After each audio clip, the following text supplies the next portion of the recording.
Siddu ಆಯವ್ಯಯಕ್ಕೂ ಎಸ್ಡಿಪಿಐಗೂ link ಯಥಾವತ್ copy ಆಯ್ತಾ Janata budget CM ಲೆಕ್ಕಾಚಾರದ ಮೇಲೆ ಹೊಸ ಡೌಟ್. ಸಿಎಂ ಬೆನ್ನು ಬಿಡದ ಮೂಡಾ ಪ್ರಕರಣ ಎರಡನೇ ಹಂತದ ಹೋರಾಟಕ್ಕೆ ಸಜ್ಜಾದ ಸ್ನೇಹಮಯಿ ಕೃಷ್ಣ. ಜನಪ್ರತಿನಿಧಿಗಳ ವಿಶೇಷ ಕೋರ್ಟ್ಗೆ ಆಕ್ಷೇಪಣೆ. ಚಿನ್ನಚೋರಿ ರನ್ಯಾರಾವ್ಗೆ ಡಿಆರ್ಐ ಡ್ರಿಲ್, ಗೋಲ್ಡ್ ಸ್ಮಗ್ಲಿಂಗ್ ಹಿಂದೆ ಹವಾಲಾ ಗುಲ್, ಸಿಂಡಿಕೇಟ್ ಇರೋ ಬಗ್ಗೆಯೂ ತನಿಖೆ.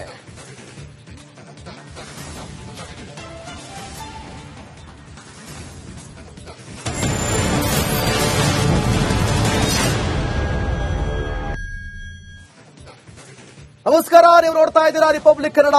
ನಾನು ಅಶ್ವಥವಿತ್. ಇಂದಿನಿಂದ ಚಿನ್ನದ ರಾಣಿ ರನ್ಯಾ ರಾವ್ಗೆ ಡಿಆರ್ಐ ಫುಲ್ ಡ್ರಿಲ್ ನಡೆಸ್ತಾರೆ. ರನ್ಯಾರನ್ನ 3 ದಿನ ಡಿಆರ್ಐ ವಶಕ್ಕೆ ಕೋರ್ಟ್ ನೀಡಿದೆ. ನಿನ್ನೆ ರಾತ್ರಿ ರನ್ಯಾ ರಾವ್ಗೆ ವೈದ್ಯಕೀಯ ಪರೀಕ್ಷೆ ಪೂರ್ಣ ಆಗಿದೆ.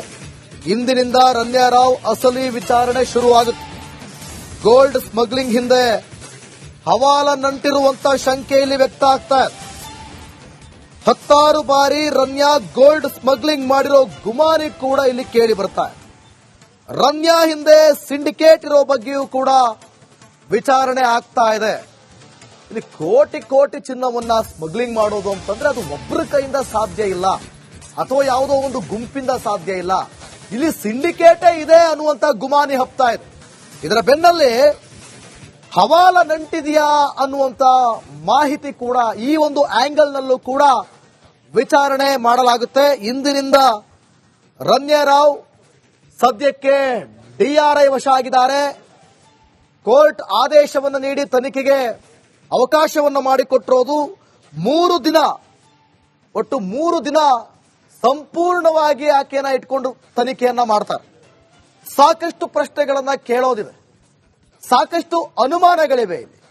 ಸೊ ಎಲ್ಲದಕ್ಕೂ ಕೂಡ ಉತ್ತರವನ್ನ ಕೊಡ್ತಾರಾ, ಸಿಕ್ಕಿ ಬೀಳ್ತಾರಾ? ಇಂದಿನಿಂದ ರನ್ಯಾ ರಾವ್ ಅಸಲಿ ವಿಚಾರಣೆ ಶುರುವಾಗುತ್ತೆ. 10 ಬಾರಿ ಗೋಲ್ಡ್ ಸ್ಮಗ್ಲಿಂಗ್ ನಲ್ಲಿ ರನ್ಯಾ ರಾವ್ ಹೆಸರು ಕೇಳಿ ಬಂದಿರೋದು ಇಲ್ಲಿ ಗುಮಾನಿ ಹರಡ್ತಾ ಇದೆ.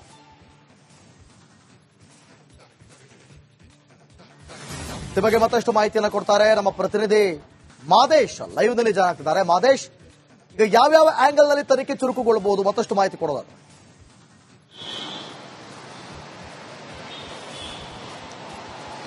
ದಿವಿತ್, ಈಗಾಗಲೇ ನೀವು ಹೇಳಿದಂತೆ ರನ್ಯಾ ಅವರ ವಿರುದ್ಧ ಸಾಕಷ್ಟು ಅನುಮಾನಗಳಂತೂ ಡಿಆರ್ಐ ಅಧಿಕಾರಿಗಳಿಗೆ ಮೂಡಿದೆ. ಯಾಕಂದ್ರೆ ಆಕೆ ಒಂದು ಚಿನ್ನವನ್ನ ತೆಗೆದುಕೊಂಡು ಬಂದಿದ್ದಂತ ರೀತಿ, ನೇರವಾಗಿ ಇದು ಸ್ಮಗ್ಲಿಂಗ್ ನಲ್ಲಿ ಭಾಗಿಯಾಗಿದ್ದಾಳೆ ಆ ನಟಿ ಅನ್ನುವಂಥದ್ದಕ್ಕೆ ಎಲ್ಲಾ ರೀತಿಯಾದಂತಹ ಅನುಮಾನಗಳನ್ನ ಮೂಡುವಂತ ಮಾಡಿದೆ. ಜೊತೆಗೆ ಆಕೆಯ ಒಂದಷ್ಟು ಕಾಂಟ್ಯಾಕ್ಟ್ ಗಳನ್ನ ಪರಿಶೀಲನೆ ಮಾಡಿದಂತ ಸಂದರ್ಭದಲ್ಲಿ